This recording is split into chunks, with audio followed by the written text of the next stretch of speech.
নমস্কাৰ জনাইছোঁ আপোনালোক সকলোকে। আজি আমি এটা ফাৰ্মত আহিছোঁ, পাৰচৰাই ফাৰ্ম। ইয়াতে স্পেচিয়েলি চিৰাজীৰ ফাৰ্ম। আমাৰ ঘৰৰ ওচৰতে দাদা এজনে কৰিছে। দাদাজনৰ নাম হৈছে, নামটো কৈ দিব। মোৰ দাদাজনৰ ঘৰ একদম ওচৰতে। আমাৰ পৰাই পাৰ আনি বৰ্তমানে এইখিনি বনাইছে, লগতে দুই এটা বাহিৰৰ পৰাও কালেকশ্যন কৰিছে, আপোনালোকে চাব পাৰিছে। আৰু আপোনালোক দেখাই দি আছোঁ মই। এয়া চাব পাৰিছে, এয়া হৈছে আপোনাৰ ভিতৰৰ ছেটআপটো। ইয়াতেও আপোনাৰ মোটামুটি ভালেখিনি পাৰখিনি হৈছে।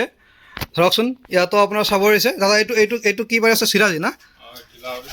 আচ্ছা আচ্ছা, এইটো বৰ্তমান কণী দি বহি আছে না? আচ্ছা, এই পাৰ চৰাই পুহি বৰ্তমানে কেনেকুৱা পৰিস্থিতি, কেনেকুৱা লাভ লোকচানৰ সন্মুখীন হৈছে, কেনেকুৱা হৈছে, কি হৈছে ক'বচোন। আছে আৰু কৰি আছোঁ আৰু এতিয়া কালেক্ট কৰি আছোঁ আৰু কি।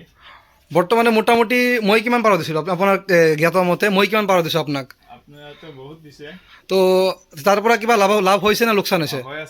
তো আমি ইয়াতে মোটামুটি বহুতকেইটা পাৰ দিছোঁ। তো আজিও দিলোঁ, আপোনালোকে চাইছে। কেইটামান চিৰাজী মই দেখাইছোঁ আপোনালোকক। আজিও পাৰ লৈ আহিছোঁ দাদাজনৰ কাৰণে। ইয়াতে আপোনালোক চাব পাৰিছে, এই হৈছে চিৰাজী। ইয়াতো কণী লৈ বহি আছে, ৰেড কালাৰ চিৰাজী, ভাল কোৱালিটি। এটা ভাল ফাৰ্ম হৈছে এইটো। ফাৰ্ম বৰ্তমানে আমাৰ হাউলিতে আছে।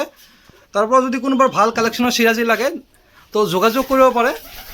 ইয়াৰ পৰা পচন্দ হ'লে ইয়াৰ পৰাও আমি নি দিব পাৰোঁ। যদি আপোনালোকৰ আমাৰ পৰাও লাগে, আমাৰ পৰাও যোগাযোগ কৰিব পাৰে।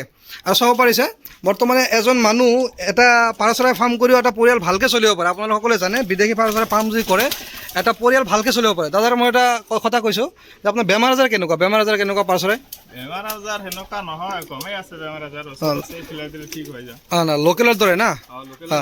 এই আপোনাৰ চাব পাৰিছে, বাহিৰতে আছে পাৰ চৰাইকেইটা। আৰু বেমাৰ আজাৰ মোটামুটি লোকেলৰ দৰে, ঠিক আছে। লোকেল পাৰ, ইয়াতে লোকেল পাৰো দেখা পাইছোঁ, লোকেল পাৰো আছে, লগতে চিৰাজী।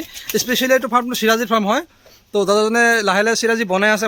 প্ৰথমে একযোৰাৰ পৰা আৰম্ভ কৰিছিলে, একযোৰাৰ পৰা বহুতকেইটা হৈ গ'ল আজি বৰ্তমানে। আৰু ফাৰ্মটো লাহে লাহে বনাইছে, বহুত ধুনীয়া লাগিছে ফাৰ্মখন। আপোনালোকে চাব পাৰিছে, বাঁহ দি অতি কম খৰচতে পাৰ চৰাই বনাইছে। আৰু হয়তো এনেকৈ খৰচ যদি আপোনাৰ মেইনটেইন কৰিব পাৰে তো আপুনি পাৰ চৰাই পুহি লাভৱান হ'ব পাৰিব।